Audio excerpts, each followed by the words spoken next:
Welcome to this workshop, Python Programming for Linguists. And I'm happy that you're here, and I'm happy that you want to participate in this workshop. Let me start by saying that this workshop is not going to make you a programmer. It is also not going to make you a linguist, but it hopefully will give you the foundations to start using this tool set, to start using Python, to start using programming in your research and just generally in your life if you want to use it. Programming is a great skill to have, and you don't necessarily need to be a, fully rounded developer to utilize programming languages and to just have a little bit of fun doing so. And hopefully these skills will also help you with your research, and they will certainly also help you with understanding the tools that you're using a little bit better. Okay, before we go into the actual content, let's briefly talk about what this is and what this isn't, and I already started doing this. So the idea is that after you complete this workshop, you'll be able to describe what programming is about, to name and describe some basic programming terminology, and this also hopefully helps you to communicate, for example, with developers that you're working with, to model simple problems in terms of data structures and basic algorithms, to write some basic scripts in Python in order to solve specific problems, and we're going to have a look at various corpus linguistic problems to try this out, to utilize some common third-party libraries, such as the Natural Language Toolkit, spaCy, and some others, to construct and apply some basic regular expressions, to utilize Python for text manipulation, to utilize Python to perform concordance and frequency analysis, two types of analysis common in corpus linguistics, to automatically annotate texts, for example, parts of speech or universal dependencies and named entities, using spaCy, a library that we're going to look at. And we're also going to look at how to scrape web data in order to build corpora using Python. And then we're also going to compute some basic statistics using Python. Hopefully you'll be able to do all of that once you finish that workshop. How is this structured?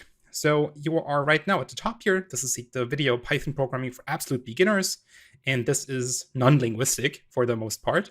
And here I'm going to introduce the language, and we're going to look at a little bit of code, and we're just going to find our way into this whole thing that is programming. And at this point, it is important to note that this is targeted towards people who have no prior experience programming whatsoever.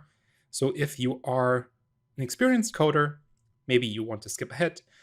But the point is, don't be afraid if you have never done this. Now, for each video, there are also some exercises. So for this video, there will be exercises 1, 2, 3, and you can actually do them on your own.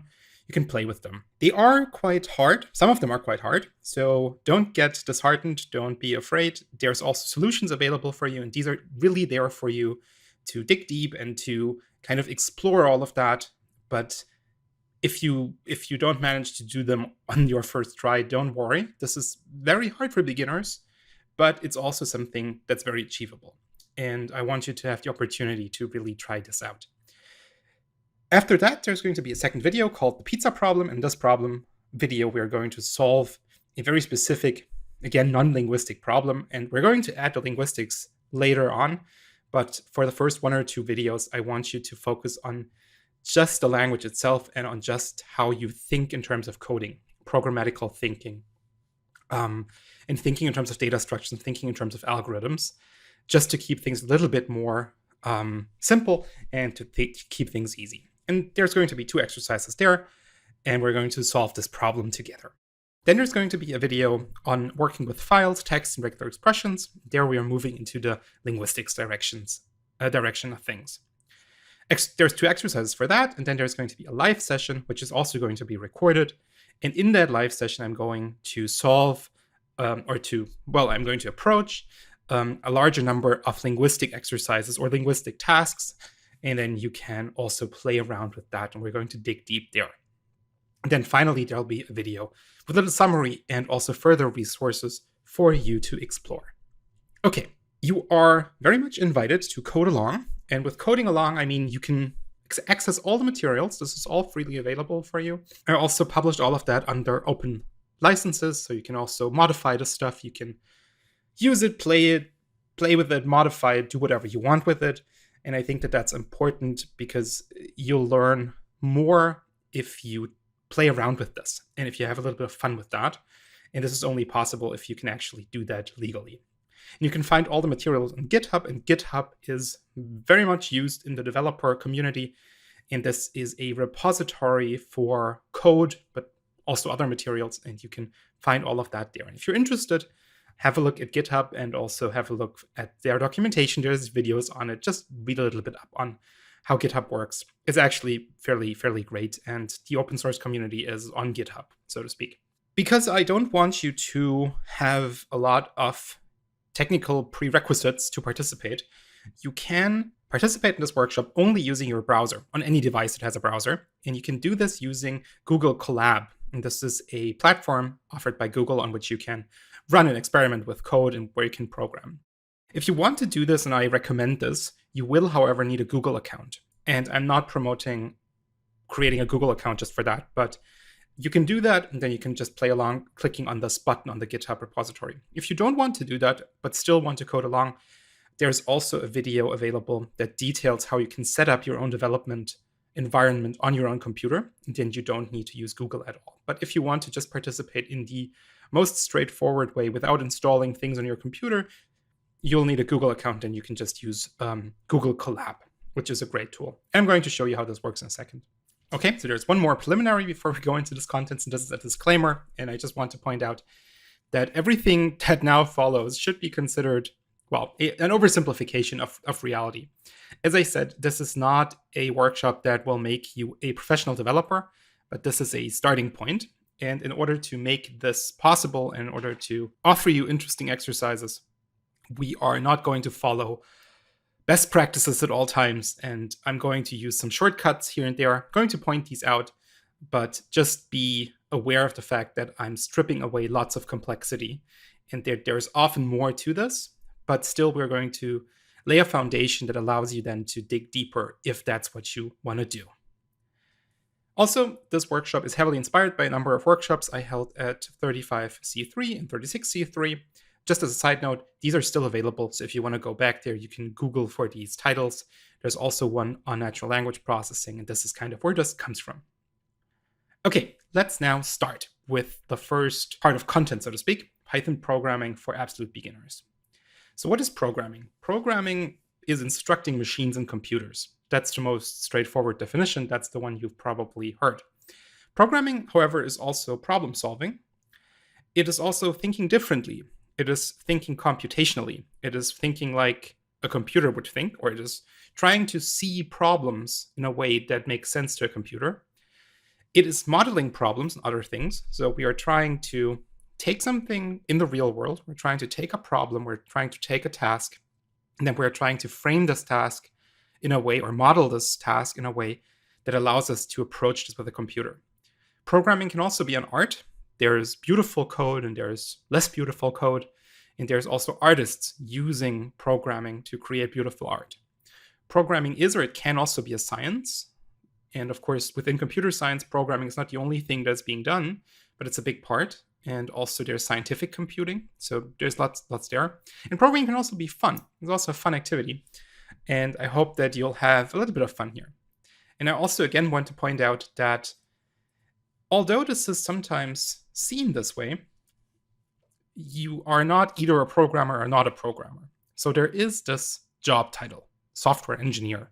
You can be a junior or a senior software engineer. And then programming is your full-time job. But the spectrum is large. So there's also everyday coding. You don't need to do this professionally to just build something that does something for you. And then there's also scientific coding, where you just build a little bit of code, or where you just write a little program that does something that helps you with your research. And there's a large spectrum, and sometimes this is seen as binary. Some people believe that they have to be full-on software engineers to even build something very small. I just want to point out this is not the case. Programming is a tool, Python is a tool that you can use even if you are not an expert. And I often make this comparison where I say, well, you don't need to be a published novelist to write an email, right? And you wouldn't say, oh, I'm not a professional writer. I would never write anything. I would never write an email. I would never, take notes or something like that. So even if you are not a professional, so to speak, you are still allowed to code. You're still allowed to write software, and you're still allowed to solve problems this way. And this is something that's very important to me. And You don't need to, you can also just learn a little bit and then do a lot with that. Or you can only learn enough so that you can at least effectively communicate with people who are software engineers. And that also helps a lot to at least have a basic understanding of this. There's a quote that I like by Rosenberg. It's called, "It's difficult not to have a love-hate relationship with computer programming if you have any relationship with it at all." And that is because programming is both fantastic and interesting and fun, and also a very creative exercise, but it is also hard. It can be very hard, and it can also be very daunting. And so it's a complex relationship, but I think it's a relationship worth having. So what does code look like? Let's start with something that is designed for children or high school students, more or less.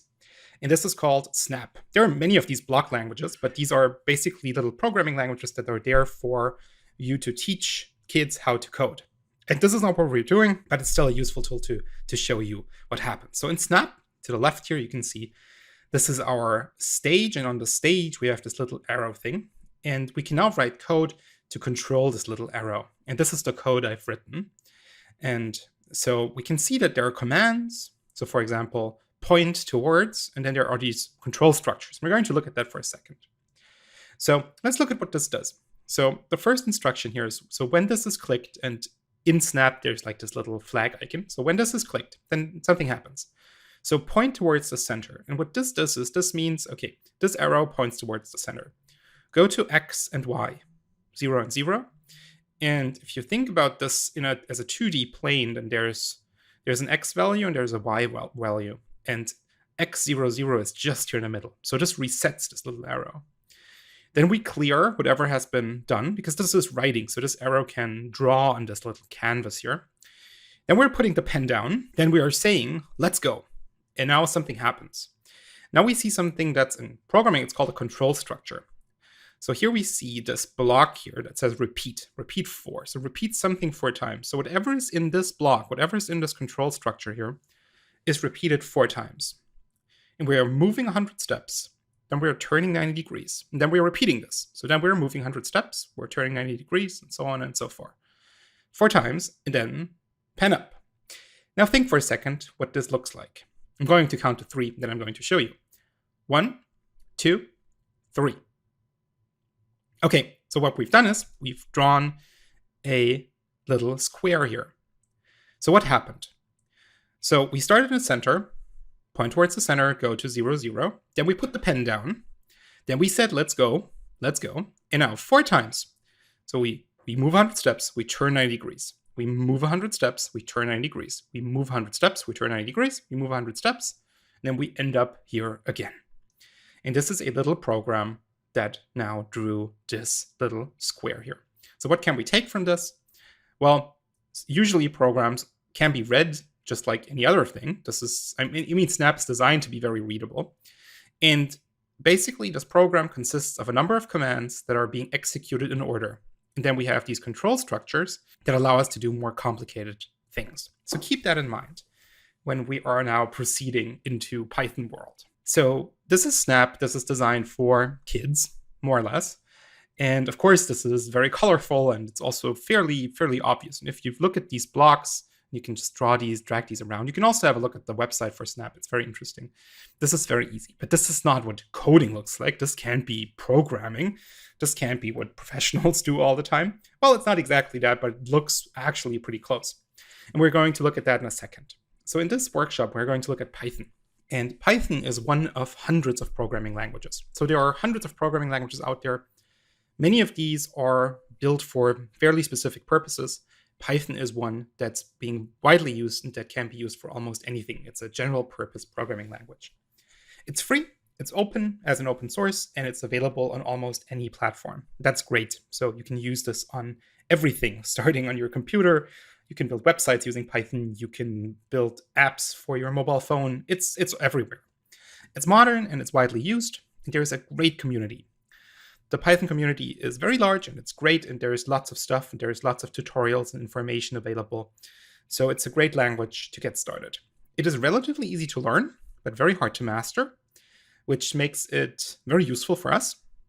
And it is also widely used in the scientific community, both in the whole world of computer science, but also in many other disciplines, because it is fairly easy to learn and it offers everything that you need for scientific computing. A side note, there are generally speaking two big versions of Python. There is legacy Python.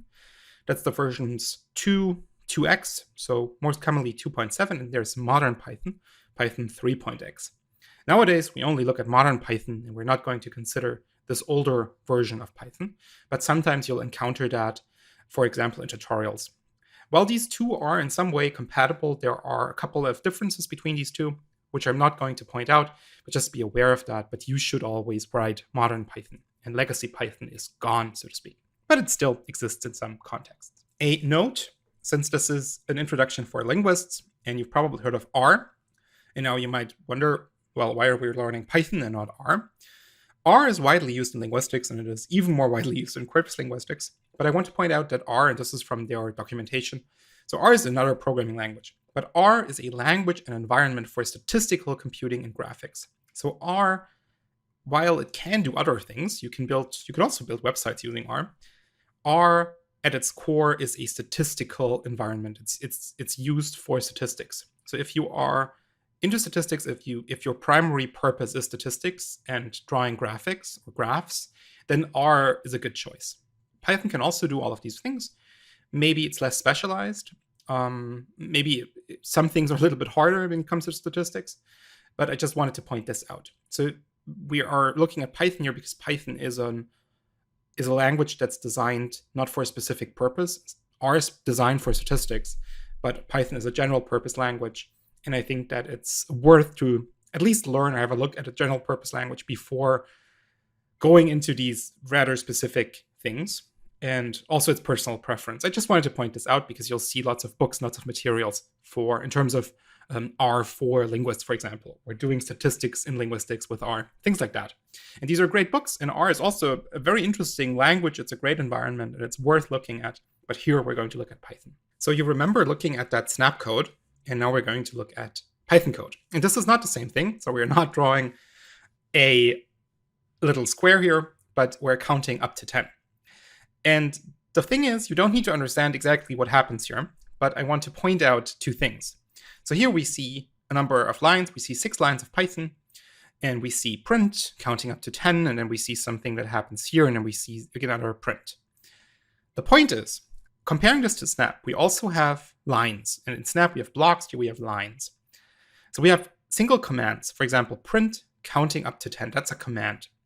And what happens here is we are calling a function. That's just what this is named. So we're calling a function that's called print with one argument. And that argument is this text counting up to 10. And this is one command on one line. So we have lines and blocks. Here we have a block.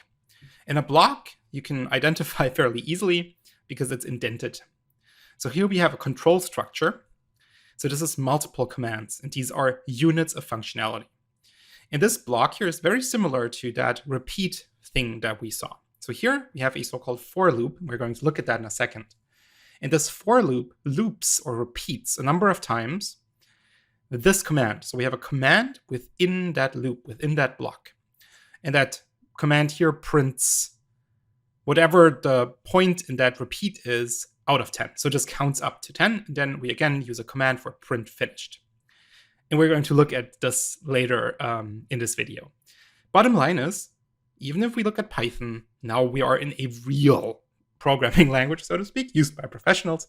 We still have commands and we have blocks or control structures.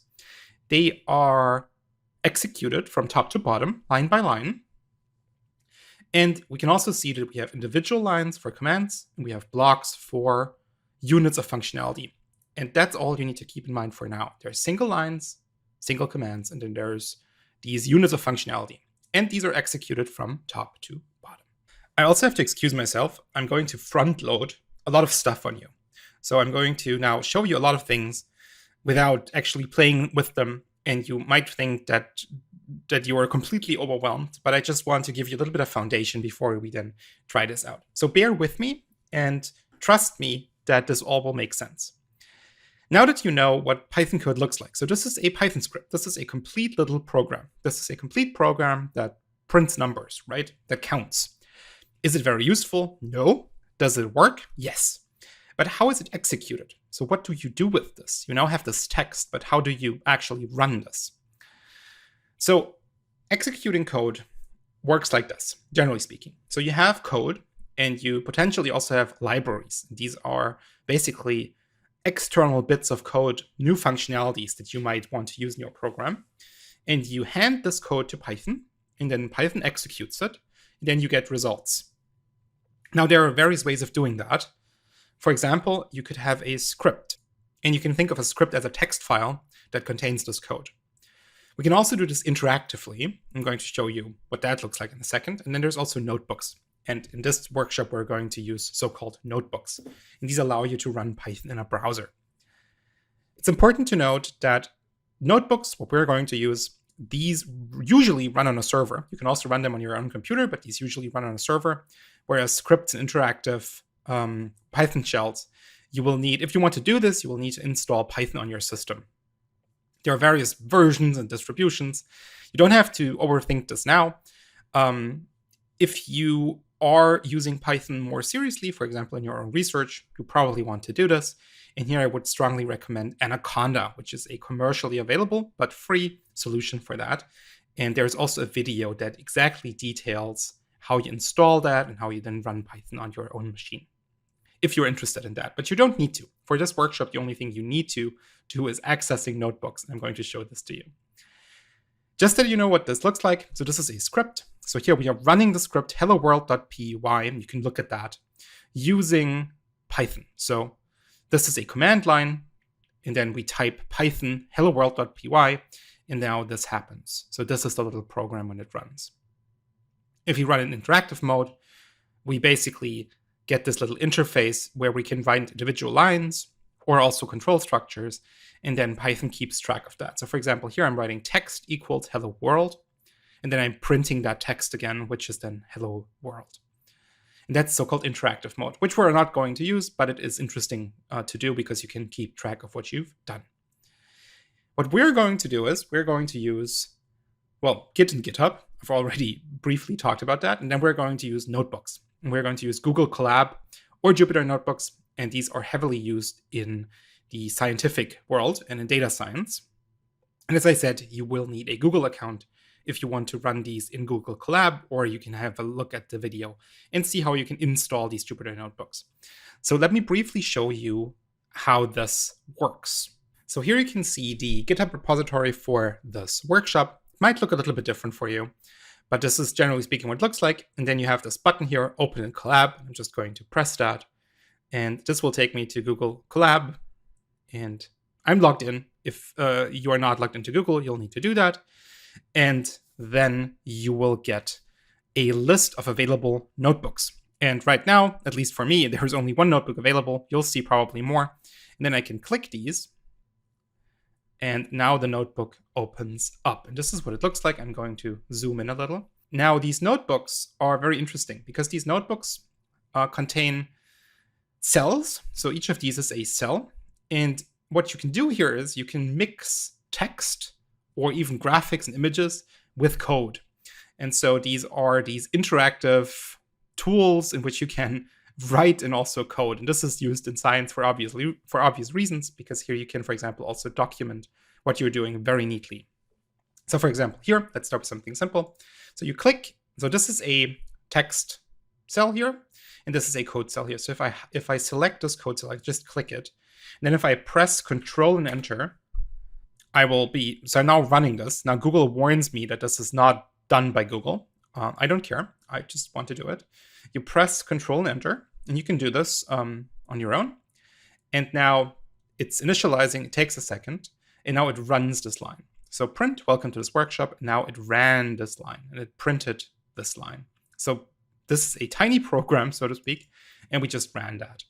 And it's very neat. If you want to add new blocks, for example, you can do that. You can just click in between here, and then you can say code. Now you get a new cell.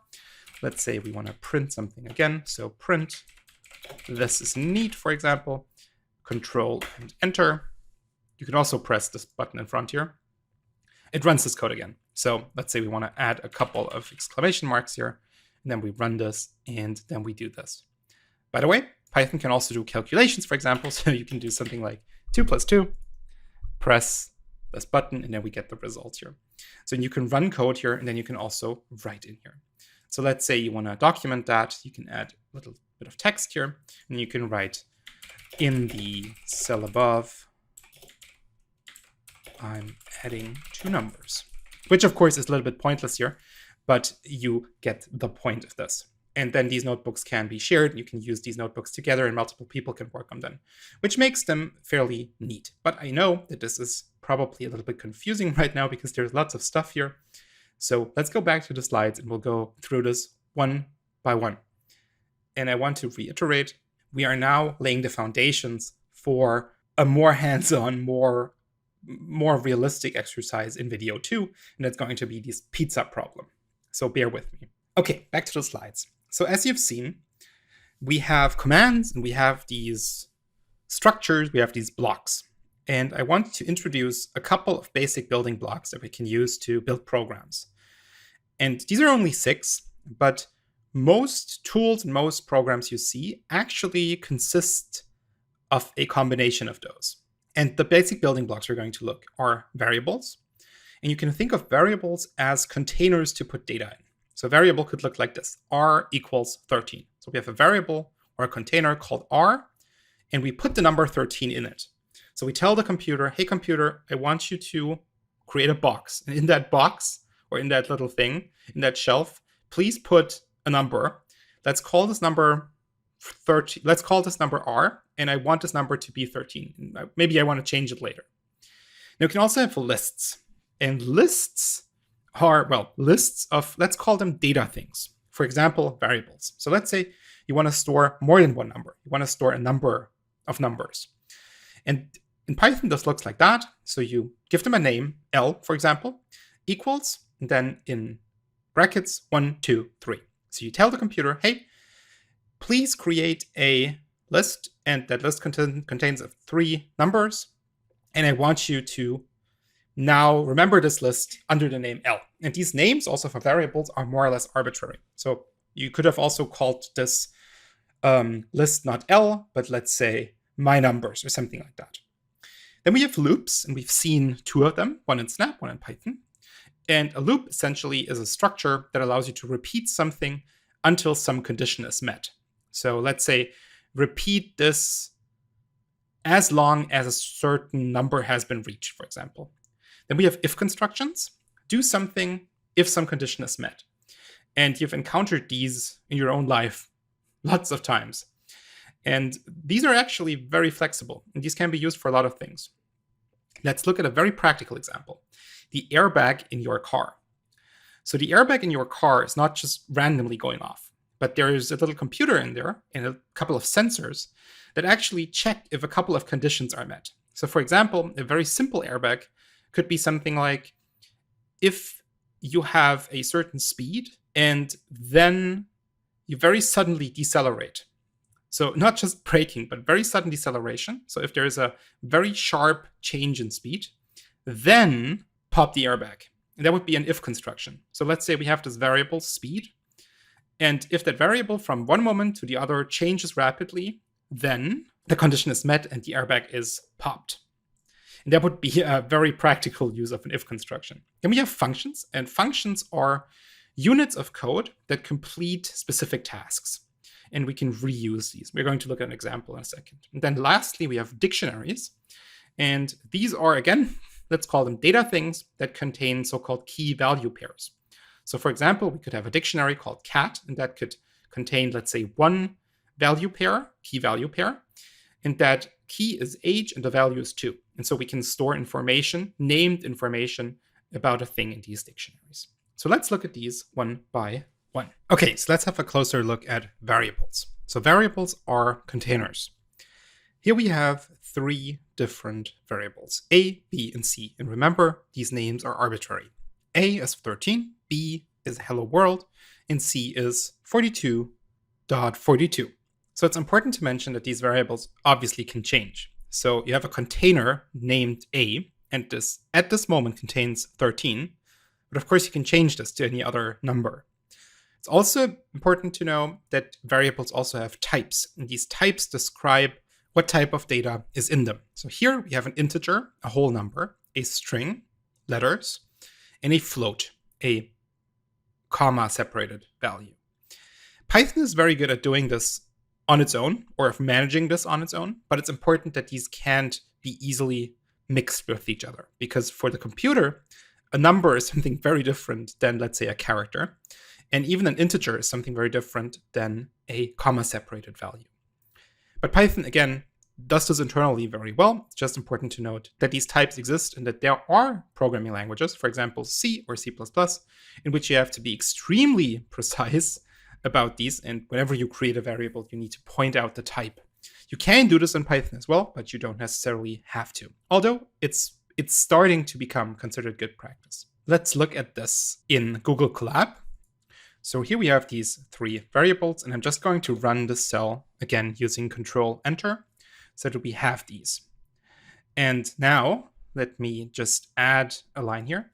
If I just type print A, for example, we now can show these. We now can print this number. It's important to note that in these notebooks, I can also just use the variable name without the print, and it will still print it. But if you were to write a script, you'd need to have the print here. Now let me change A to 15. Now if I run this again, it's still 13 because I haven't run the cell up here. If I now run this, internally the number has changed, and now A is 15. Similarly, B is hello world, and so on and so forth. So of course, we can also do a little bit of math. So here we have, again, three variables. Now these are called x, y, and z. So x is 5, y is 10, and z now is x plus y. So z, as we expect, is now 15. And that works very neatly. Now let's look at what happens if I, for example, try to do something like this. So z now is x plus hello. So we are mixing types here. So x is an integer. Hello is a string. Let's see what happens. And if I run this, we will get an error. Unsupported operand type for plus, int, and string. So you can't use this plus operator, this is called an operator, with two types that are incompatible. And strings and ints are incompatible. So this does not work, as expected, to be honest. So z, x plus y, and let's do this again. Okay, so these are variables. Let's go one step further. So lists, again, are lists or containers that are a little bit larger than a variable. These can contain variables. So this list here, named L, contains 4 integers, 1, 2, 3, 4, and the variable A. And the syntax for these lists is just using these brackets here. And lists are fairly straightforward if you look at them. So this is a list called L, and it contains 1, 2, 3, 4, and A. Now, it gets interesting if we want to print these, or if we want to access individual elements here. It's important to note that, so this is the list again, 1, 2, 3, 4, and A. And let's just assume that A is 10. So A is a variable, and somewhere else in our code, we have defined A to be 10. In lists, each of these elements here internally has an index. It can be indexed by a number, and this index starts at 0. So the 0th number in that list is 1. The first number in that list is 2. The second number in this list is 3. The third number in this list is 4. And this variable is indexed by the number 4. In coding, we always start counting at 0. Just get used to it. Has something to do with how computers internally store numbers and how computers internally work with numbers. So even though we have 1, 2, 3, 4, this could also be A, B, C, D, something like that, right? We can always refer to these by their index number. So if we are now looking at L, 0, so we're going L, and then 0, this is the index, and we can indicate the index by these brackets. We are now pointing at the 1. If we do L3 here, we are pointing at the 4. Let's look at this in the Colab notebook. So here we have a variable called A, that is 6, and then here we have a list, 1, 2, 3, 4, and then A. And A now is not 5, but 6, right? Now we can basically look at what is at L index 3. Now we can count 1, this is the 1, but this is not the index 1, but this is the index 0. So 0, 1, 2, 3. So L3, L index 3 will return 4. If we now use the index 4, 0, 1, 2, 3, 4, we will get A. And A, of course, is this variable. So we will get 6, right? And this is how lists work. And the important concept here is that we can refer to individual parts in the list by their index. So keep in mind, for lists and many other types, there are these hidden or invisible indices starting with 0. Okay, so we can add a little bit more complexity to that. And what we're going to do now is we're going to put lists inside of lists. And now these are then called lists of lists. And I've abbreviated this here as LOL. So a list of lists is a regular old list, but instead of numbers or variables, we are putting lists inside a list. So here we have a list A, 1, 2, 3, and a second list, list B, 4, 5, 6. Now our list of lists contains the LA and the LB list. Now, if we look at this in more detail, we can see that this is a list, brackets, and then there is the list A, 1, 2, 3, and the list B, 4, 5, 6. That's a list of lists. Now, that's all good, but how do we access individual elements in these lists? We already know that if we have a regular old list, we can just use the index. So LA1, 0, 1 is 2.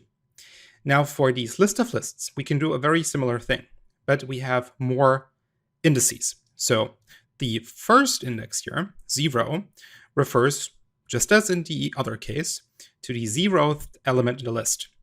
So for our list of lists, that then is the list A. So that 0 refers to list A.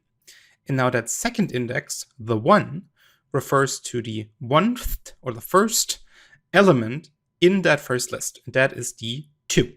So if we go list of lists 0, 1, we are basically saying, please give me the first or the 0th, so to speak, list in the list of lists. And within that, I want the element indexed by the index number 1, and that is then 2. So here we can see that very example, LA, LB, and the list of lists. And now we want to access the 0 and 1. Here we get the 2. Now let's imagine that we want to get to that 5 here.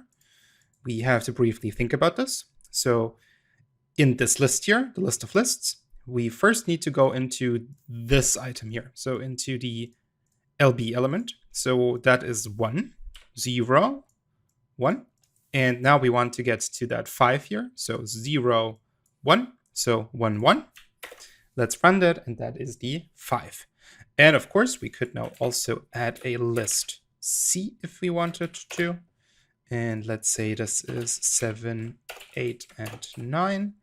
And we add this here, so LC. And now down here, we can still run, for example, 1, 1. This gives us still the 5. But now we can also do list of lists 2. So 0, 1, 2. And then let's go to 2. So 0, 1, 2. 0, 1, 2. So this will give us the 9. Okay, one thing I want to point out is that we can run functions on lists and also on other things. So for example, here, by the way, what I'm doing here is we have a list and then I'm just directly printing that. So here we have a list, 1, 2, 3, 4, 5. And now we can use this function append. And with append, we can add numbers to the list or things to the list, not just numbers, but we can add things to the list, to the end of the list. So here we are doing an append 0 and an append 3. So we're appending 2 numbers. Let's run this. And we get 1, 2, 3, 4, 5, 0, 3. And another function that we have available for lists is sort. So now we run sort and then print again. So now we get 0, 1, 2, 3, 3, 4, 5. So we get that list sorted. As a side note, similar things exist for text. And this has nothing to do with lists. So let's say we create a variable called text. And let's put hello inside that variable. And let's also print that. Beautiful, prints hello. And now we can use, for example, the function upper. And that will now print this in uppercase. And that is just something handy to know. And there are lots of these functions. And if I do just a dot here, that's the notation, I'll also get a number of options here that I can use. So for example, there's also lower, and there's also things like isDigit, for example. I can run isDigit, and then this returns false. Now, if text was, let's say, 1, 2, 3, and I run this, we get true. And there are lots of these functions that we can use, but we'll dive into that in a later video. Okay, now let's have a look at loops. And loops are interesting, and we've seen those twice already. So for this example, let's imagine that lists work like boxes. Lists are kind of boxes. So imagine a box, and in that box, which is here represented as a list, we have 3 items, I0, I1, and I2. And now we want the computer to take each of these items from the box and show them to us. So we are going to write a loop here, and that loop looks like this: for item in box, print item. So we are basically telling the computer, hey computer, please take this box, and then for each item, take that item out, show that item to me, and then put it back. Then take the next item out, and so on and so forth. So for item in box, print item. So what happens here? We are now in the 0th step.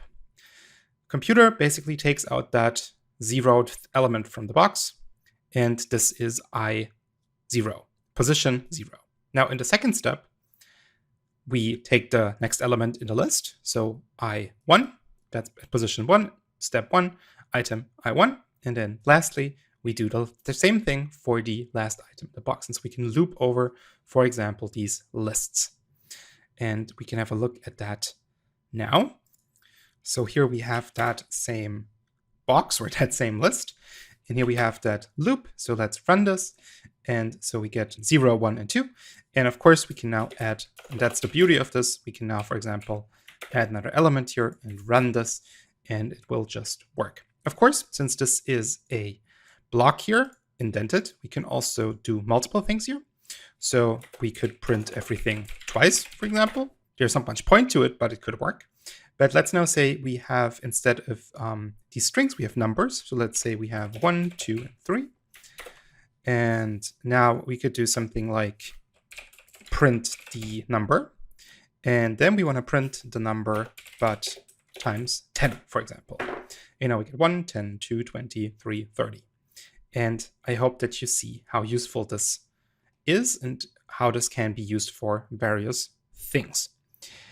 Now for the 4th thing, we're going to look at if constructions. And these are fairly simple, but very powerful. So for if constructions, we think back to that airbag example. And so here we can see one. So we have a, variable a is the integer 10, and then this is the if construction. So we have these statements. If a is larger than 15, do that. Print a is greater than 15. Else, print a is not greater than 15. And this is fairly easy. If you are capable of reading English, you will understand what is happening here. And these here use very common comparison operators. So greater than, smaller than, and the double equal sign for equals. Let's have a look at that. Very straightforward, but powerful. So here's the same example. So a is 10. If a is greater than 15, print a is greater than 15, else print a is not greater than 15. So a is 10, so we expect it to print a is not greater than 15. Let's run this. A is not greater than 15.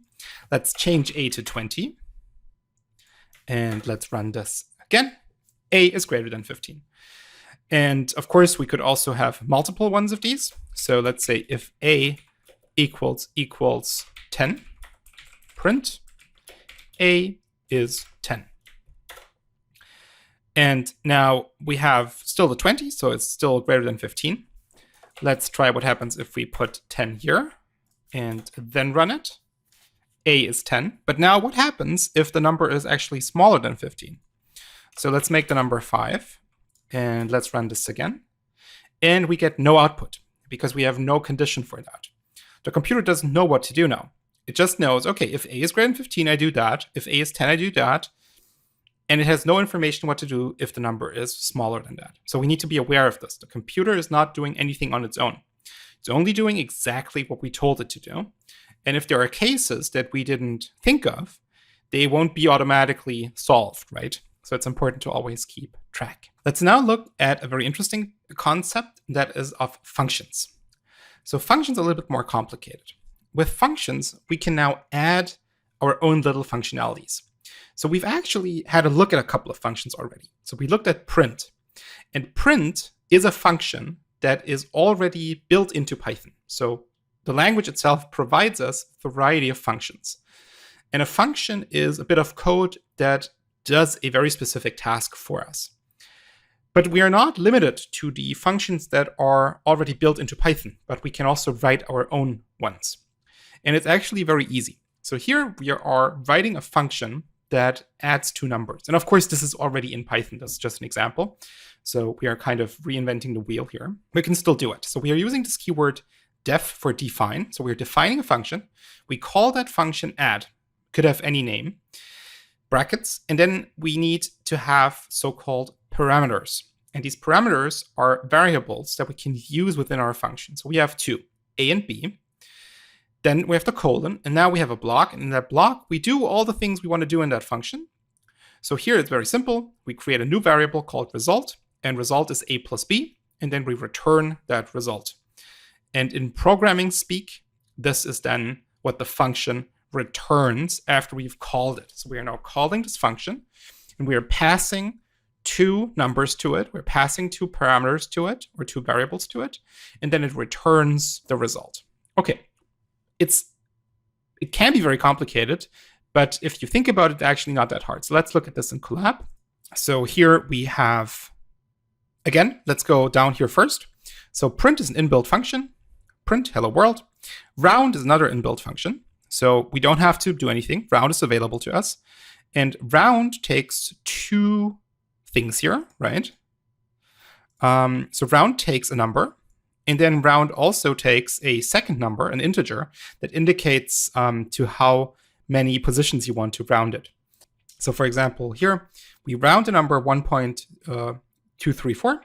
We want to have 0 digits after the comma. Let's say I do 1 here, and now we have 1.2. Let's say we do 2, and now we have 1.23, and so on and so forth. And these are inbuilt functions. Let's build our own. So we are defining a new function. Same thing, called add. And so here we have a and b. Result, let's create that. And now this is available to us. So now we can use add, and we can plug in 5 and 10.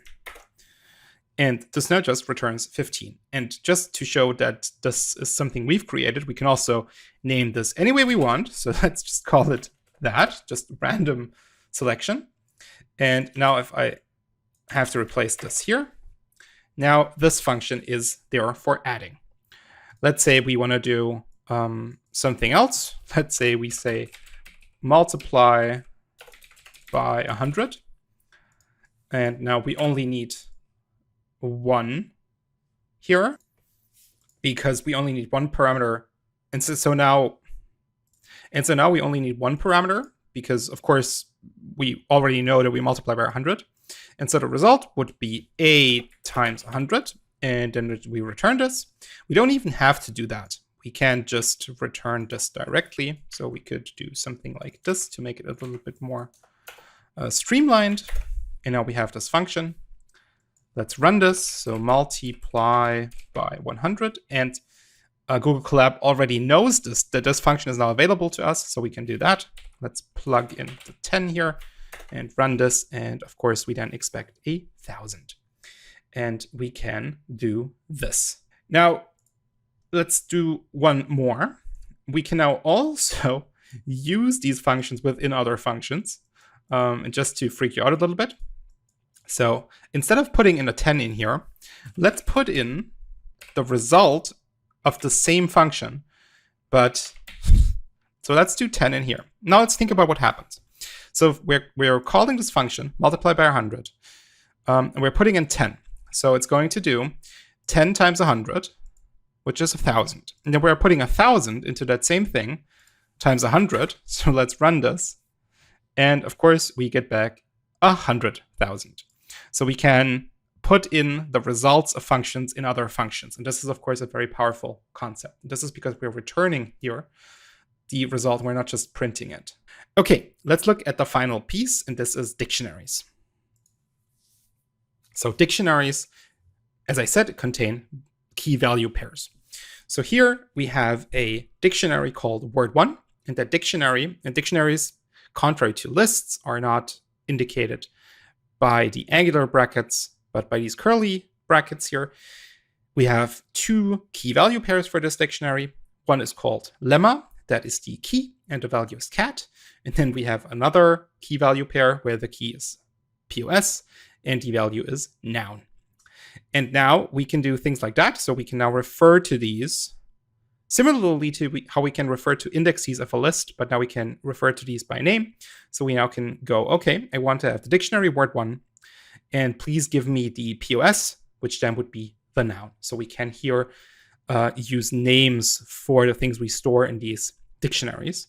And internally, Python uses dictionaries very heavily.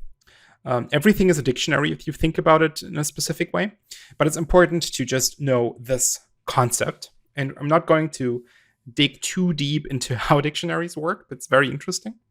It's just important to know that these exist and how these work. So finally, let's look at that in Google Colab. So here we have this same dictionary. I just called it word here, not word1. Lemma cat, pause noun. If we now just look at the dictionary itself, we just get back what it looks like. And now we can, of course, also use the index again. So let's go lemma here, and then we only get back cat.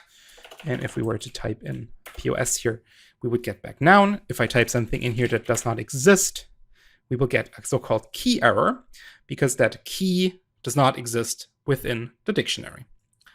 And that, of course, is very interesting.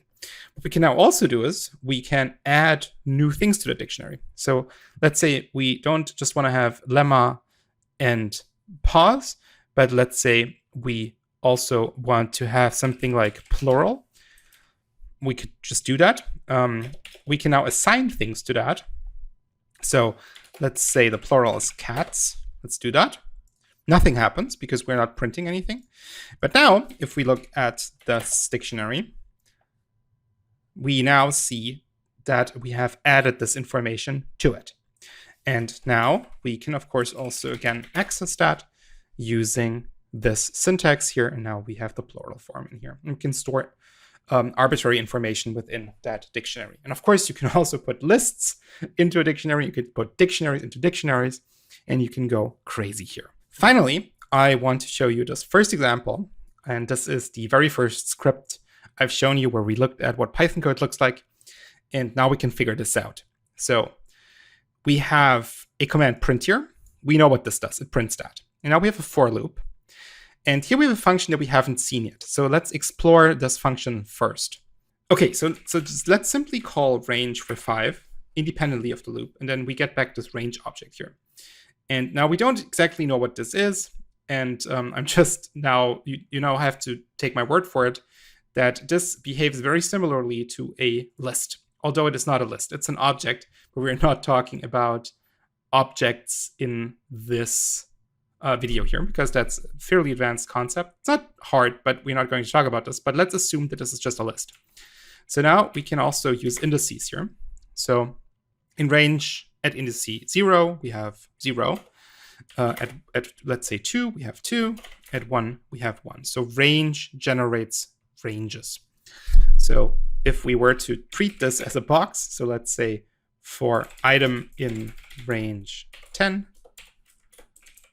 and you've already seen that, print item, I forgot the colon, we get 0, 1, 2, 3, 4, 5, 6, 7, 8, 9. So this generates a range of numbers. So here we do the following. So for I, we don't call it item, but I, for I in range 10, print. And now this is what's called an F string. And you can use F strings to print variables combined with text. If you want to print a variable within text, you can use this called F string. So you put an F before the marks here. You can do that, and then we print finished. So let's look at what this looks like. So here we have counting up to 10, 1 out of 10, 2 out of 10, 3 out of 10, and so on and so forth, finished. Now, as you've noticed, probably, I've put +1 in here. And that is due to the fact that computers start counting at 0. So if I didn't do that, we would get the following: 0 out of 10, 1 out of 10, 2 out of 10, and so on and so forth. So that's why we just added the 1 here. And these are the little things you need to think of. This was a basic overview over the core building blocks. And I know that this was a lot. Please have a look at the exercises before you move on. Play around with this. You can use the Google Colab notebooks. You can set up your own Python environment. Just play around with this. This will get more natural if you play around with it, and the exercises hopefully help you do that. If you are struggling, just have a look at the solutions. There's also some more text in there. And then in the next video, we are going to take all of these building blocks and we are going to build a solution for a very specific little problem that has to do with ordering pizza. See you then.